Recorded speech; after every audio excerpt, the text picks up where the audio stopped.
One, if you know the standard deviation, then margin of error, that means how far off could you be and still have it be relevant data for you? And a lot of times they could abbreviate it as MOE, margin of error. It is 2 times the standard deviation. Because remember, the 2 standard deviations is what gets us to the 95% in the distribution. So let's do one example like that. If they give you the standard deviation, margin of error is super easy. It's just 2 times that. So, some smartphone applications contain in-app purchases like Candy Crush or something like that. And they allow users to purchase special content in the app. That's where the app makes all the money. So they were trying to figure out how many people did that. So they took a random sample of 140 people and found that 35% made in-app purchases. Okay? So in their sample, and this is where we do, it's called P hat. That is the proportion that was found in the sample. They gave me a percent. I'm going to divide it by 100 and turn it into a decimal. Now, then they did a computer simulation based on the fact that 35% of the people would buy in-app purchases. And here's the results. And love it for us, but right in the results, they gave us the mean and the standard deviation. So let's look and see what it says. Considering the middle 95%, which you guys know means 2 standard deviations, determine the margin of error to the nearest hundredth. Well, the formula is just 2 times the standard deviation.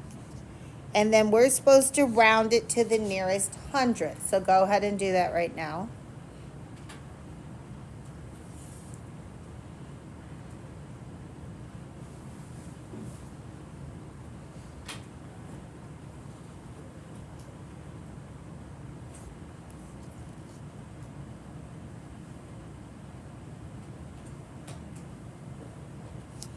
Two numbers past the decimal, or you're going to lose a point on a very easy 2-point problem.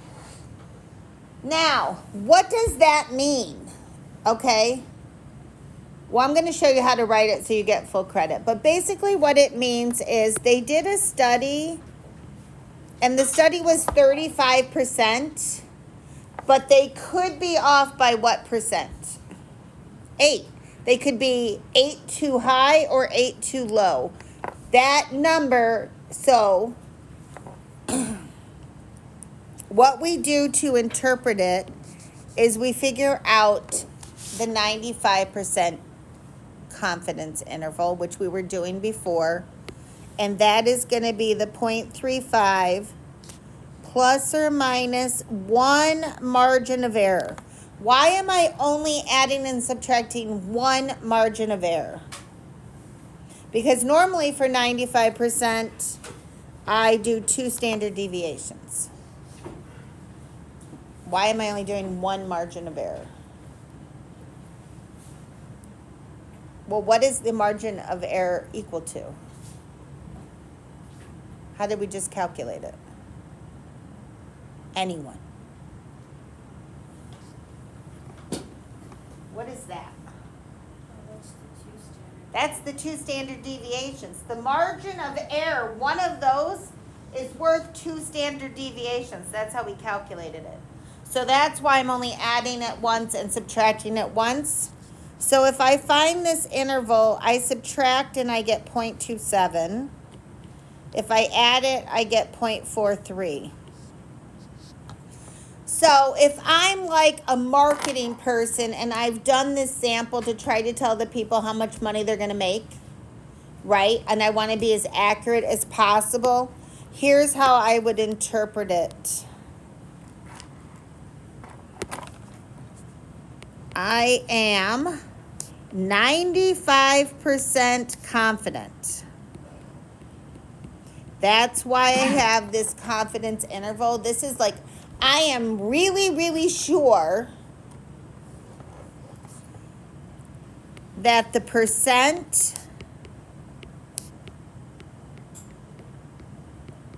of in-app users is in between 27% and 43%. Somewhere within that proportion and my possible error, the margin of error. So, like for the company, now they know that worst case scenario is probably 27%, but best case scenario is maybe 43% of the people would purchase an app. Okay, that's our margin of error. And that's, I'm confident, 95%, it's not for sure, but most likely it's somewhere in between those two numbers. Okay? All right, now, what if they don't tell me standard deviation? Let's go back up to our little table so we can write the formula in. If they do not tell me standard deviation, then I have to find the standard error first.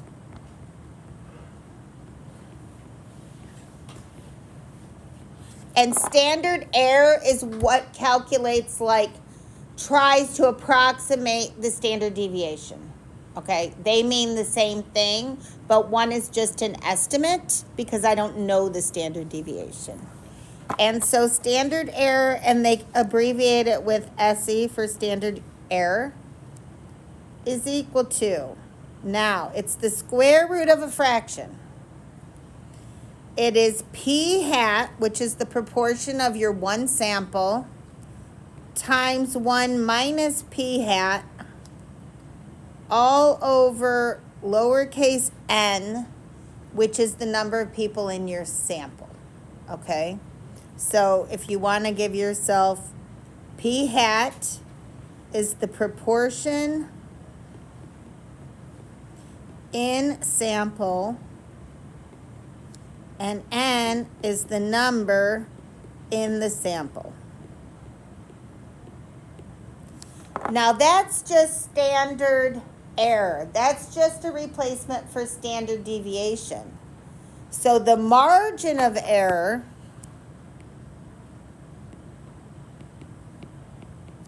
and this is a little weird, but it is what it is. You know how margin of error is 2 standard deviations? 2. Margin of error, when I only know standard area, instead of 2, it is 1.96. So super close to 2, but just 1.96 times the standard error, or 1.96 times that p hat, 1 minus p hat, all over n, square root of the whole thing.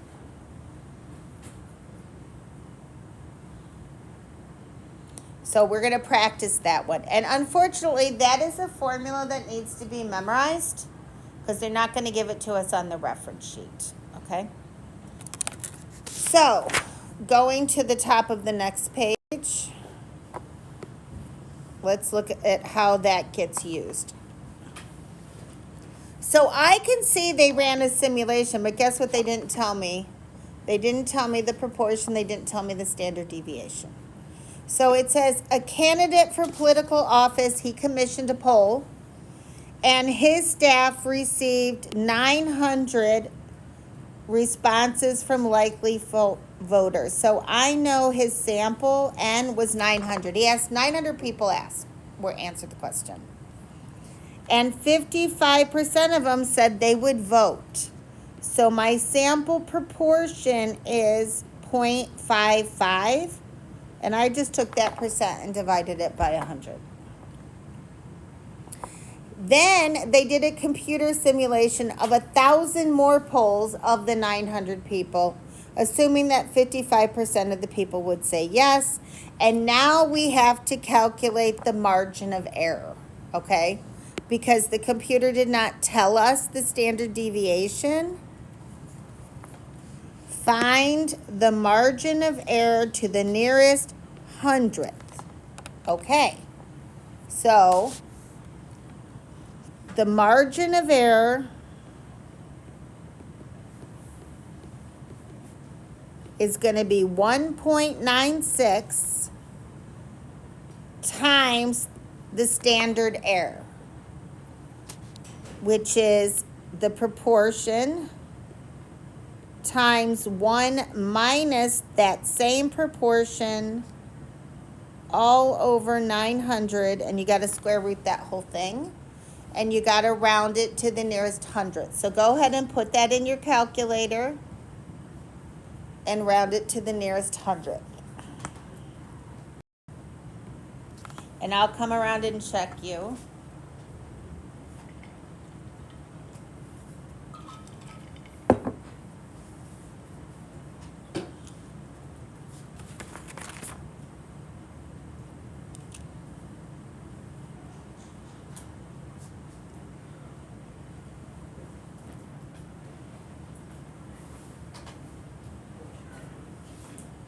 Good. Now find the 95% confidence interval.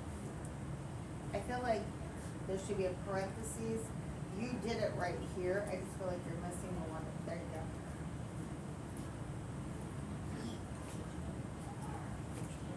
go. Good. Now write the 95% confidence interval.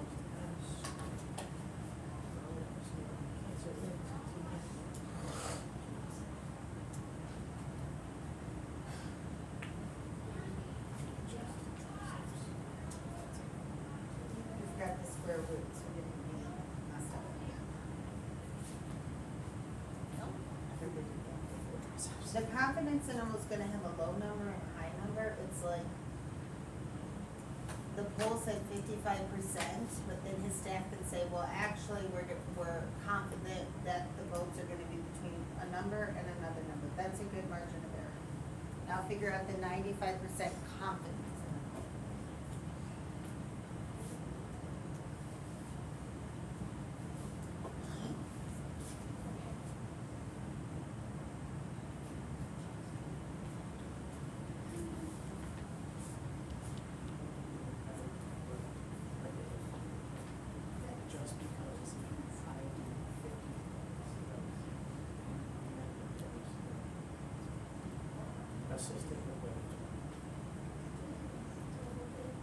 Okay, it says to the nearest hundred, so you got way too many numbers past the decimal. Good, round it to the nearest hundred. That's good. Okay, so your margin of error, which is really representing two standard deviations, was 0.03. And then the 95% confidence interval is going to be your proportion plus or minus your margin of error, because it's worth two standard deviations. So that's why you only need one of them. So 0.52 to 0.58.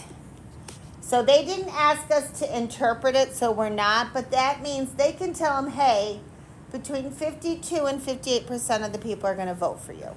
Okay? Not 55 exactly. Somewhere between 52 and 58, the margin of error. Okay, one more.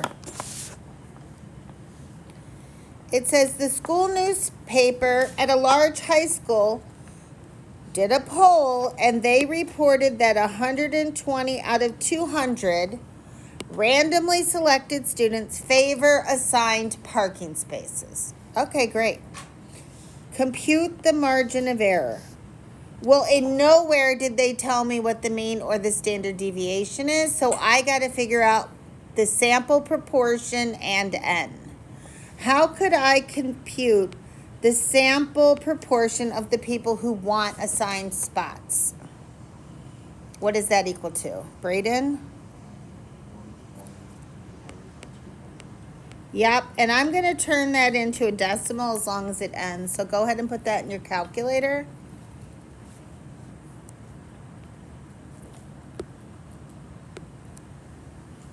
And what was our sample proportion?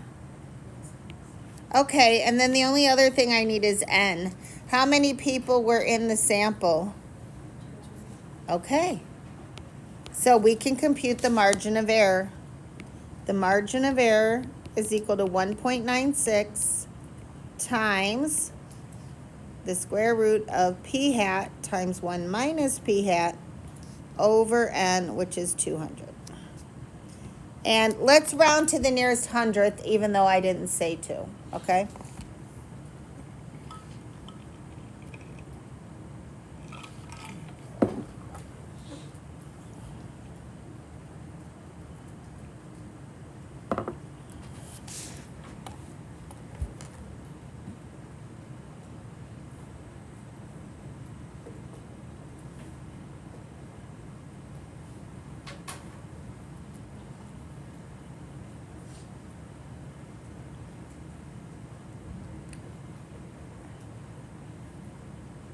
What do we get for that? 0.07. It says interpret the resulting interval in context. So I'm going to find the interval, and then I'm going to interpret it like we did on page 1. So the 95% confidence interval is going to be my proportion plus or minus 1 margin of error.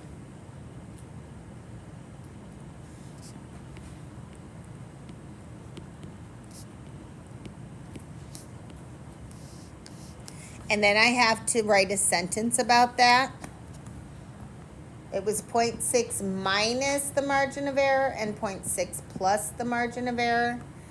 And I'm going to interpret it by saying I am 95% confident that the percent of students who favor assigned spaces, and I just wrote down like what was the poll about, who favor assigned spaces is between 53 and 67%. 53% and 67%.